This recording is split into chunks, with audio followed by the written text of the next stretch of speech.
12:16 on this Wednesday afternoon. It is the Trent Rice Show on News Talk 1430 KASI. Thanks for hanging out with us. Let us not delay as we get to our guests on the Newsmaker line right now. Iowa Republican Senator Joni Ernst. Senator, as always, thanks for the time. We appreciate it. Oh, my pleasure. Great to be with you, Trent. Let's jump right into this because the big issue seems to be grabbing attention today, certainly here in the state of Iowa. I realize that when you say the letters RFS in states other than Iowa and maybe a handful of Midwestern states may not mean a lot, but it has a big implication here in the state of Iowa as the EPA is taking comment on the renewable fuels standard. You had a chance recently to meet with EPA's administrator? I did, yes. Yesterday, a group of us sat down with the EPA administrator, Scott Pruitt, and during that meeting, I was able to express my severe disappointment that they had done this NODA, or Notice of Data Availability, in which they are discussing at what level the biodiesel should be set at, those volumes. What we are hoping as Iowans, as producers of biodiesel, for those across the Midwest that also engage in biodiesel, we would like to see those volumes increased.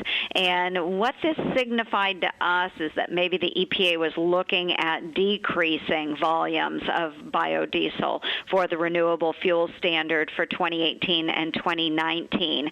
That, in turn, would hurt Iowa farmers, of course, our communities and our manufacturers. So we pushed back against that. We asked a lot of questions throughout that meeting, and when I say we, I mean Senator Chuck Grassley, myself, Senator Deb Fisher of Nebraska, Senator Rounds and Thune of South Dakota, and Ben Sass of Nebraska. So we were able to share our concerns with the administrator. He had promised time and time again during our committee meetings when he was being nominated that he would uphold the spirit of the RFS as intended by Congress, and we're going to hold his feet to the fire. Well, and it's interesting because there really is a full court press on this. It's not just senators like yourself and Senator Grassley, those from Midwestern states. Governor Reynolds has weighed in on this, as has the governors of South Dakota, Missouri, and Kansas. This seems to be an effort to bring as much effort to bear from these states as can be brought on the administration. Is that fair? I think it is absolutely fair. During the administration's campaign, when President Trump was out talking to Iowa voters, he emphasized how important ethanol was to him and, of course, to the state of Iowa. I know we're talking about biodiesel right now, but when he was talking about ethanol, I see that as all-encompassing on how important renewables are, not just to Iowa and the Midwest, but to Americans who want energy independence. And when I say fair, I mean a fair assessment, not was it fair for the administration. I mean, get in there and start swinging as much as you guys can in regards for the Midwest. It's fair. But, yeah, exactly. No, a fair, did I have it correctly? Where do we go from here on this issue? Because this seems to be like, the bad penny that won't go away. It just keeps turning up and up again in regards to these standards. Well, it is something that we continually defend, and I think that is important to understand, is that it is part of our code out there, so we are going to defend it. We believe wholeheartedly in the spirit of this initiative to bring more renewable energy to the United States, to make us less energy independent and less dependent upon foreign nations for oil sources. So we will continue defending this night and day. There are those that are vocal against it out there, and we have to push back.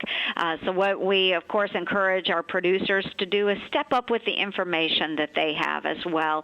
Communicate that not only to us as their legislators, but also to the public. Let the public know the great endeavors that they are engaged in. I think that's so important. We know it's part of our landscape in Iowa, but we need to be able to communicate communicate that clearly to the administration. And we can do that through all of our wonderful constituents. We can do it through our offices here in Congress. We can do it through the governor's office.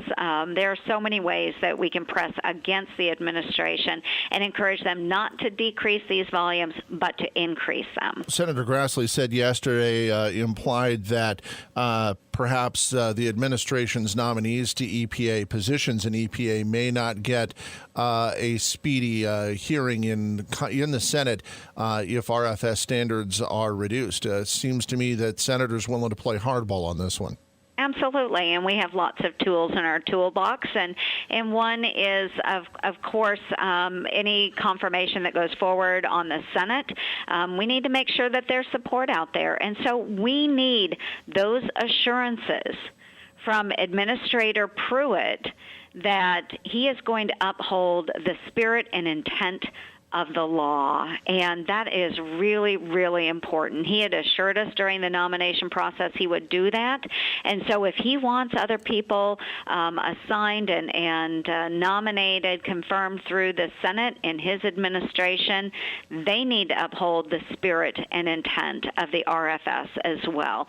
So we need those assurances. They need to be vocal about it. If they are vocal out there, they're coming out in public and they're saying, this is what we're going to do to not only keep the intent of the RFS, but even broaden its reach, then hey, we'll take a look at those nominees. But of course, we need to see it. The proof is in the pudding. Very quickly, what's the timetable here? How long is EPA going to take to make these decisions? When do you expect to hear from them in regards to these fuel standards? Well, I hear from them constantly. Okay. So the NOTA is open right now. It will close on the 19th, so it closes tomorrow. But I am in constant discussion. My office, my staff members, myself, in constant discussion with the White House and the EPA. So we are coming to hopefully an agreement. I've made it very clear where I stand on this. In order to get my support moving forward, again, we have to have those reassurances that the EPA and all of those that are being confirmed in those positions will uphold the spirit of the spirit and the intent of the RFS. So we're in constant communication. We hear from them multiple times a day. So I have, of course, laid out what I would like to see, which is reflective of our entire biofuels industry.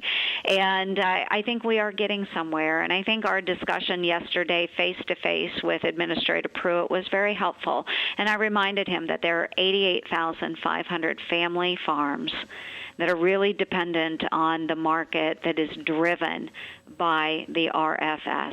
So not only are we seeking energy independence and greater efficiency within the renewable fuels industry, but we also have family occupations and lives that are dependent upon this. Well, and especially at a time, and we know your time is short, but especially at a time when commodity prices aren't exactly the highest, anything that is going to even shake support under those prices isn't going to help. With those 88,500 family farms. Senator, absolutely. We appreciate your time. We know you got to go.